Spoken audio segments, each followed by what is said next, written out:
Okay, that's not what I was. Here we go. I was looking for this for my. Here we go. We did the Tiana segment already. You see, what I can't understand Oh, is how yeah. somebody have a lifetime friend.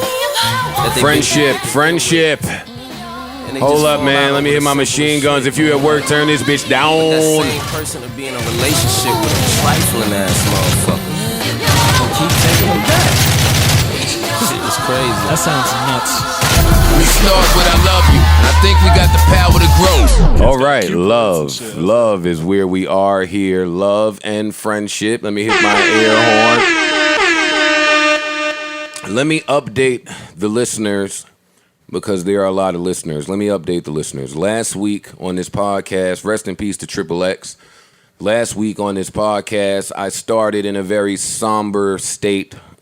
I was very sad. I was beside myself. I was going through things. And I had just taken like the greatest nap at Park's house. So when niggas woke me up, and we just hopped right on the mic pause.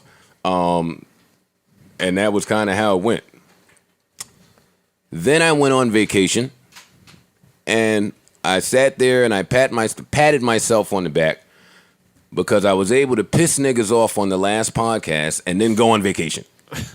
I thought that was ill. Mm-hmm. I thought it was ill that by the time niggas was mad and ranting about some shit I said the other day, I was already under the sun, virgin pina coladas.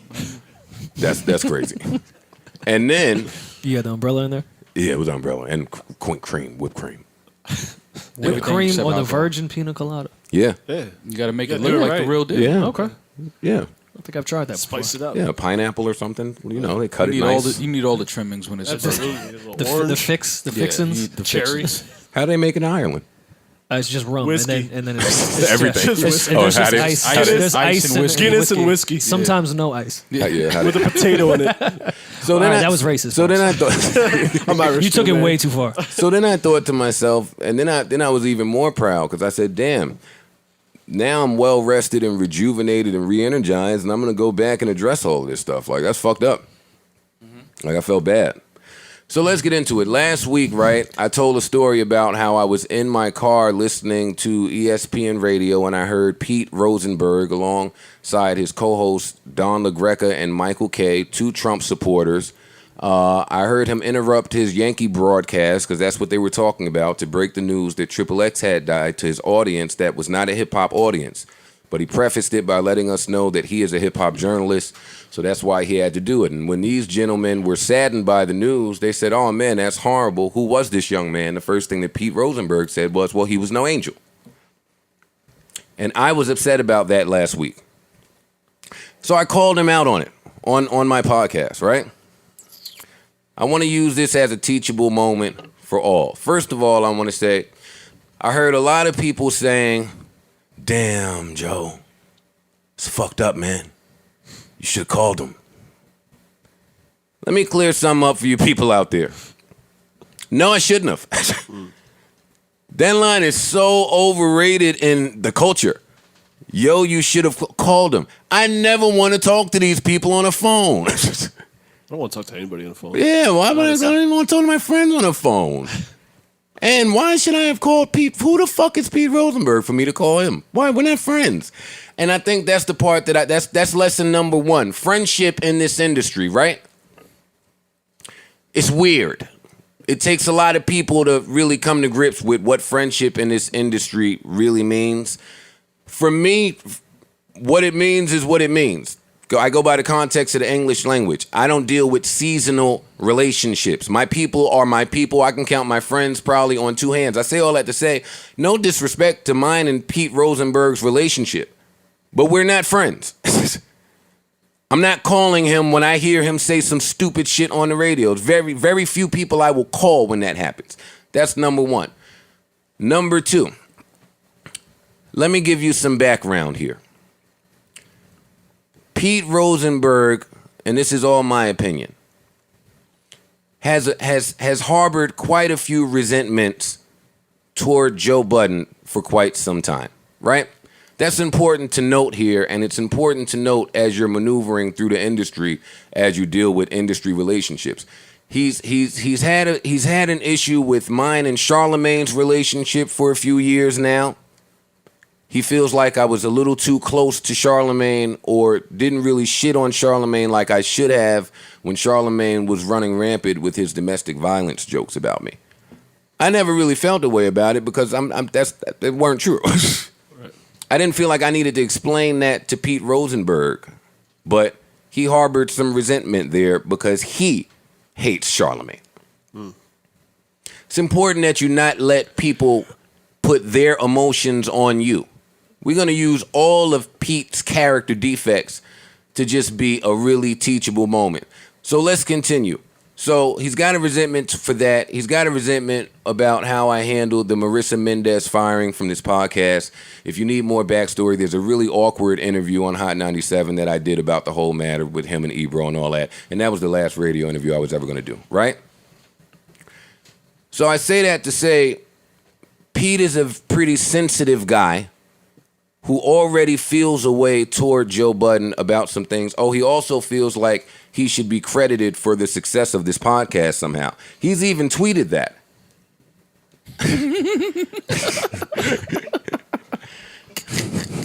Before you finish laughing, right? It's important to note, because we're gonna make some jokes here, but it's important to note, and this is all gonna come full circle.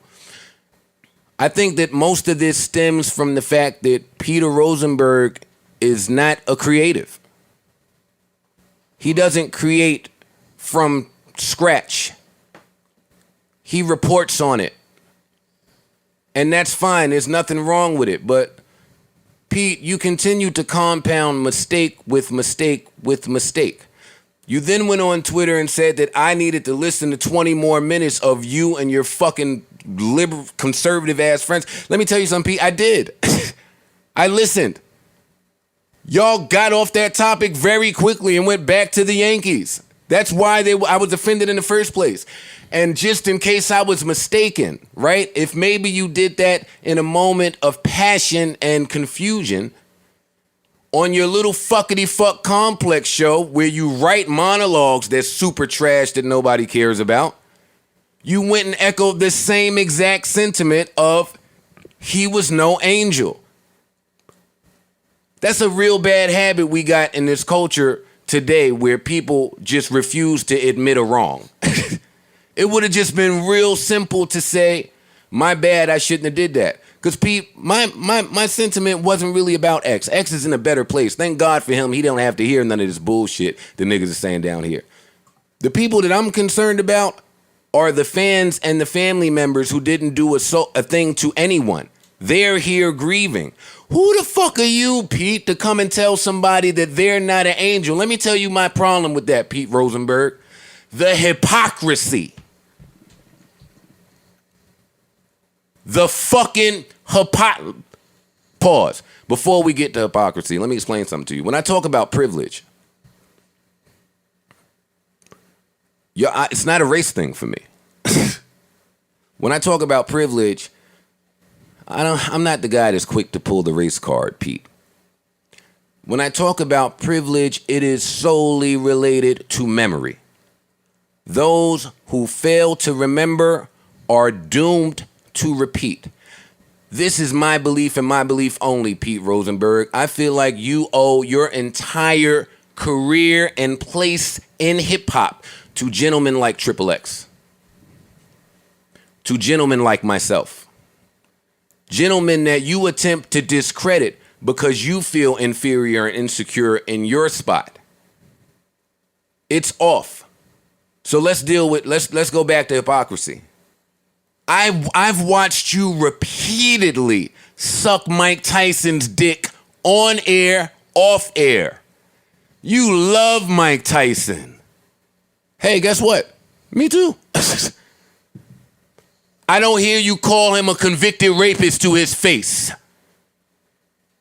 We don't maneuver like that here. Because here, we identify and we remember. Who the fuck are you to attempt to be on some type of moral high ground like you the fucking ethics police? Newsflash, Pete. Don't nobody need you to come say what's right and what's wrong and what's agreeable. No shit, everything that young man was doing, the moral police don't agree. We know, Pete. Thank you for your very surface point. I think you missed all of ours. The gall of you. That even in death, and this is the part that really fucked me up. You bashed that young man for mistakes made. That young child, not even 21, can't fucking vote. You an adult and you alive. The second somebody call you on your shit, you run with your fucking tail cocked between your legs. Gotta be careful to not become the very thing we're against. Pete. You run right to your little socials and not only attempt to defame my character, you then insult the people that listen to this podcast. Cigarette and syringe emojis? Ooh, how did you feel inside?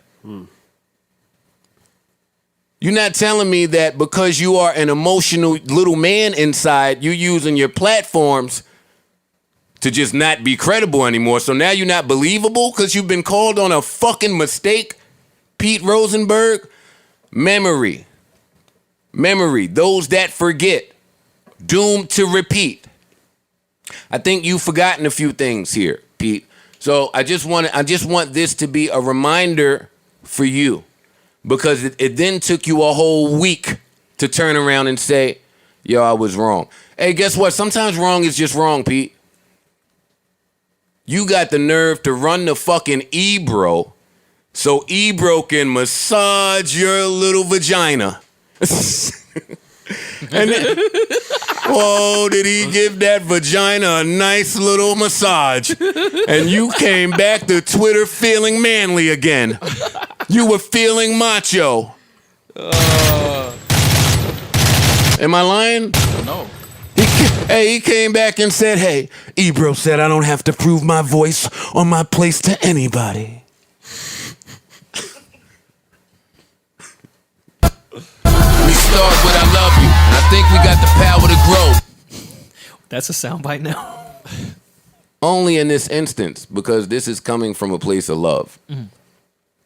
It is. We don't have to be friends, but if you're going to be in this culture, goddammit, niggas is going to teach you how to behave while you're in it. You can't just run along. And what really pissed me off about it, and this is what really pissed me off about it, and all of this is an assumption. I think Peter Rosenberg knows his place in this culture. Peter Rosenberg's place in this culture is the whitewash urban guy. Peter Rosenberg, that is your place on all of your platforms. Look around, my nigga. On the morning show, Ebro, Lauren, you're the whitewashed urban guy. You're the white guy who shares all the same opinions as the fucking popular backpack, dirty white boy crowd.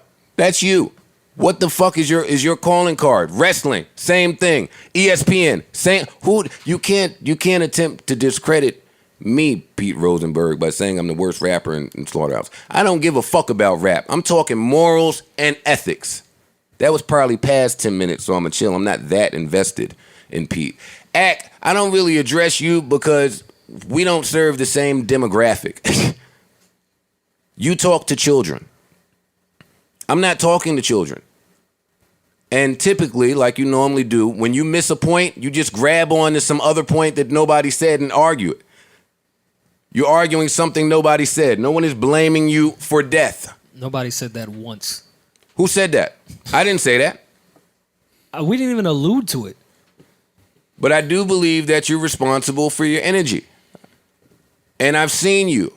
I don't think that you are built to deal with the energy that you are soliciting. That was the point. And contrary to popular belief, let me tell niggas something about the streets real quick, and then I'm going to stop preaching. Contrary to popular belief, sometimes, baby, the streets warn you. Sometimes they warn you. Sometimes they come and tell you they don't really want it to happen. And then they watch how you move. And then it's, right? So I tell you shit out of love, Ak. It's nothing to be debated. It's nothing to argue. Do whatever the fuck you want to do. I don't care. But be careful. That is it. I just want everybody to be careful. Pete, I want you to have a little bit more couth and respect for the people that allow you to be here. Yes, allow you. I don't give a fuck what Ebro tells you when he's giving you a massage in the morning. To feel better. To pump your chest out. God damn it.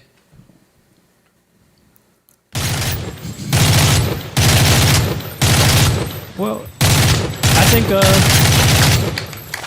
that was well said. Yeah. I would have said it different. Applause and gunshots should not really go together. Applause and gunshots, my nigga. Yeah, applause and gunshots. yeah. I mean, that's all I got, man. I mean, I wasn't in the Pete thing to the act thing. That's why when we were joking before, I said I'm not going back and forth with Akademiks over that. The kid clearly missed the point. I don't understand. Me personally, I'm not going back and forth with someone like that. That's just not my moral grounds or where I'm standing. He's still a bozo, man. No, he is a bozo. I'm stand by that. That's why I'm not going back and forth with a kid that isn't speaking to anybody that I talk to or lives any way that I live. Like, I'm not talking to somebody that's scariest thing in their life that ever happened was the Wi-Fi going out. That's just not where I lead. Like, the albino shit, I laughed too. That was great. That was funny. That was funny. I laughed. Well, first of all, y'all don't know the plight of what it's like to wear sunscreen in December. So fuck out of here. That shit is tough. I laughed when he called him albino, man. Yeah. You're the albino guy. It's funny. Yeah. I'm with it, Ak. But yeah, Ak, you missed the whole point. Well, wait, before you go any further, it is kind of scary when the Wi-Fi goes out. I mean, that's the worst. Yeah, that's all I got. So when they put a gun to your head and it jammed, where does that scale on the Wi-Fi going out? No, I've thought about that for a long time. The split second didn't leave much time to do much thinking or anything. You know you always played out in your head how it would happen if somebody tried to do something like that. It didn't go like that. It never goes at all. Never does. No, it never plays out. Never What you planned in your head. Yeah, unless it's a Troy Ave story. Those were great interludes, Joe. So yeah. Troy Ave broke the whole band up with his shenanigans. Everybody related to that nigga's just off somewhere. Niggas is crazy, man. That's fucked up. All right, what was we saying? I don't know, man. She got real serious. No, we was talking about we was off for fucking Ak and Pete. Ak and Pete. Ak and fucking Pete. I can't believe the hypocrisy in some fucking people. Ak and Pete. That sounds like a dope grocery store. I'd shop there.